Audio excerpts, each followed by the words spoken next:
Kisah ini diceritakan oleh Dr. Abdurrahman As-Sumaid dalam talk show-nya di TV Al-Maj Al-Faduhiyah. Sebuah kisah seorang sultan yang kuat dari negeri Chad. Dr. Abdurrahman berkata, Sultan ini sangat membenci Arab, juga Muslimin. Orang-orang Islam di sana menjauhinya karena takut disiksa olehnya dan sering terdengar pembunuhan-pembunuhan Muslimin karena kekejamannya. Maka kami datang ke sana dan membagikan makanan berbuka puasa Ramadan untuk orang-orang Muslim. Dan kabar itu cepat datang padanya. Ia bertanya-tanya, mengapa mereka membagikan makanan? Dikatakan padanya, karena mereka adalah saudaranya, dan mereka semua adalah orang Islam. Apakah si pendonasi melihat ini semua? Tidak, wahai Sultan. Maka sang Sultan pun terkesima. Setelah lewat 2 bulan, mereka memberikan hewan-hewan kurban. Sultan bertanya lagi dengan pertanyaannya yang sama, dan dijawab dengan jawaban yang sama pula. Saat kami menemuinya, kami sedikit membicarakan Islam padanya, dan kami memintanya agar tidak melakukan pembunuhan. Kami pun membacakan hadis Nabi Shallallahu Alaihi Wasallam yang berbunyi, hancurnya dunia seluruhnya itu lebih ringan daripada setetes darah yang tumpah tanpa hak. Ia pun mendengarkan kami dan memberikan kami tanah seluas 8.000 meter dan berkata pada kami, bangunlah sebuah masjid di sini. Qadarullah, datanglah pemuda-pemuda Kristen ke tempat itu dan mencabut saluran-saluran air kaum muslimin karena kemarahannya kepada sultan yang memberikan tanah untuk dibangun masjid. Kami pun mengeluarkan uang kami sendiri untuk biaya perbaikannya. Setelah sultan tahu akan kejadian ini, ia sangat marah kepada pemuda-pemuda Kristen itu. Ia pun memperkuat penjagaan bangunan itu sampai selesai, hingga selesailah pembangunan itu. Dan Islam pun mulai tersebar sedikit demi sedikit. Si pendonasi adalah Sayyidah Musinah dari kota Holij. Kami memberitahunya akan susah dan sulitnya untuk mendatangkannya ke sini. Sultan pun yang memberitahu kami bahwa ia akan datang ke Holij, dan kami pun bisa berjumpa padanya. Sang Sultan masuk Islam dan mengubah namanya menjadi Abdul Aziz. Ia bersumpah tidak akan tidur pada malam ini sebelum dapat bisa menghafal surat Al-Fatihah. Dan diutuslah seorang lelaki untuk membimbingnya sampai ia hafal. Saat subuh tiba, ia pun sholat subuh. Kemudian ia berkata, aku tidak akan tidur malam ini sebelum menghafal surat Al-Ikhlas. Ia pun dapat menghafalnya. Keesokan harinya, ia berangkat pergi umroh dan bertemu para tokoh Saudi. Ia pun sangat senang. Ia pulang ke negerinya dengan sukacita. Semua orang menyambutnya dengan gembira. Banyak orang berdatangan kepadanya walau dari jauh. Ia dapat mengislamkan beberapa ribu orang. 8 diantaranya adalah para sultan. Dan setiap sultan mengislamkan sekurang-kurangnya 200 orang. يا أيها الذين آمنوا اركعوا واسجدوا واعبدوا ربكم وافعلوا الخير لعلكم تفلحون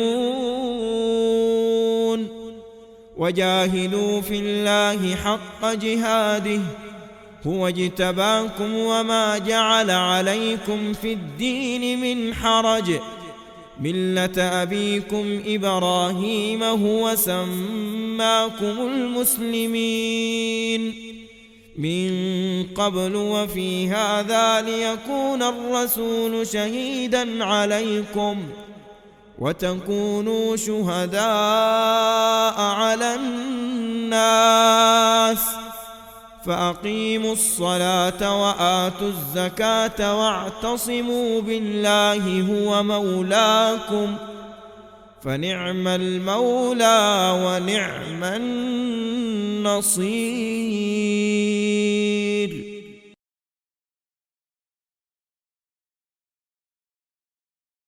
Hiduplah seorang pemuda yang sangat giat menuntut ilmu bernama Zabit bin Nu'man. Tetapi ia juga seorang yang miskin. Suatu hari, ia keluar rumahnya karena sangat lapar. Ia mencari sesuatu yang bisa ia makan. Tetapi naas, ia tak jua menemukan makanan. Hingga ia tiba di sebuah kebun yang berada di ujung jalan yang dipenuhi dengan pohon apel. Salah satu dahannya menjuntai kepadanya. Maka terbesit dalam benaknya untuk memakannya. Ia pun mengulurkan tangannya ke apel itu, lalu memakannya setengah. Lalu ia pun minum dari air sungai yang berada di sebelah kebun. Lalu ia tersadar akan kelalaiannya karena rasa laparnya. Seraya berkata, "Celaka kamu Ibnu Nu'man, bagaimana mungkin kamu dapat memakan apel tanpa meminta izin?" Ia pun bersumpah akan mendatangi rumah si pemilik kebun tersebut dan meminta keikhlasannya. Ia menanyai orang-orang hingga tibalah ia di rumah si pemilik kebun tersebut. Ia mengetuk pintu, lalu sang pemilik kebun pun keluar dan bertanya padanya akan kedatangannya tersebut. Kemudian Sabit berkata, "Baru saja aku memasuki kebunmu dan aku mengambil apel ini, lalu aku makan setengahnya. Lalu aku tersadar bahwa apel ini bukan milikku, maka aku meminta keikhlasan darimu dan memaafkanku atas kelalaianku ini." "Demi Allah, aku tidak sudi selamanya. Bahkan aku akan menuntutmu di akhirat kelak," jawab si pemilik. Pemuda itu seketika menangis. Ia terus berusaha agar si pemilik memaafkannya, tetapi si pemilik justru bertambah marah hingga dia meninggalkannya dan pergi begitu saja. Sedang si pemuda terus mengejarnya hingga ia masuk ke dalam rumahnya. Si pemuda pun terus menunggu si pemilik keluar. Hingga tibalah waktu asar. Saat si pemilik keluar, ia mendapati bahwa pemuda itu masih terus menangis sampai air matanya membasahi janggutnya. Seraya berkata, "Wahai Tuan, aku bersedia untuk bekerja menjadi petani di kebun ini tanpa digaji, meskipun selama hidupku ini, dengan syarat engkau mau memaafkanku." "Wahai pemuda, aku akan memaafkanmu dengan satu syarat, yaitu kamu bersedia untuk menikahi putriku," jawab si pemilik. Si pemuda pun terdiam. Ia terheran lalu berkata, "Menikahi putrimu?" Kemudian pemilik kebun itu berkata, "Putriku buta, bisu, dan tuli. Sejak lama aku sudah mencarikannya suami, tetapi aku belum dapat menemui seseorang yang cocok dengannya, yang mampu menerimanya apa adanya." Si pemuda pun terdiam lagi. Lalu ia berpikir bagaimana ia dapat menikahi seorang wanita dengan keadaan yang seperti itu. Terlebih, ia masih dalam usia muda. Bagaimana istrinya nanti akan bersamanya? Sabit bin Nu'man pun berpikir keras. Lalu ia berpikir bahwa musibah ini masih lebih ringan daripada musibah yang akan ia dapatkan kelak di akhirat. Lalu ia pun berkata, "Baik, aku terima tawaran itu.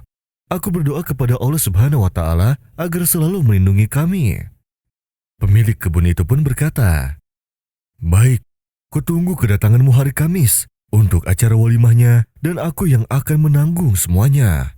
Hari Kamis pun tiba dan datanglah si pemuda dengan perasaan yang sedih. Dia bertanya-tanya, "Bagaimana bisa aku menikahi seorang wanita yang buta, bisu, lagi tuli?"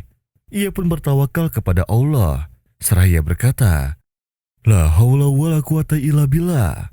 Saat acara selesai, si pemilik pun mempersilahkan si pemuda itu untuk memasuki kamar putrinya. Ia pun sampai memegang tangan si pemuda tersebut dan membawanya hingga duduk di dalam kamar putrinya. Saat mereka membuka pintu, terlihatlah seorang wanita muda di dalamnya dan berkata kepada si pemuda, "Assalamualaikum." Sabit pun terdiam sejenak, seakan-akan bidadari langit turun di depan matanya. Ia tidak bisa membenarkan apa yang ada di pikirannya. Mengapa ayahnya berkata seperti itu? Si wanita pun mengetahui apa yang sedang dipikirkan sang pemuda. Lalu ia menghampirinya dan menjabat tangannya. Lalu ia mencium tangannya. Kemudian wanita itu berkata kepadanya tentang apa yang pernah ayahnya katakan. "Benar aku buta, karena aku tidak pernah melihat apa yang diharamkan Allah. Benar aku tuli, karena aku tidak mendengar apa yang diharamkan Allah. Benar aku bisu, karena aku tidak pernah mengatakan apa yang diharamkan Allah. Aku putri ayahku satu-satunya, dan ia tidak mau menikahiku kecuali dengan seseorang yang sangat bertakwa, yang berilmu dan juga soleh.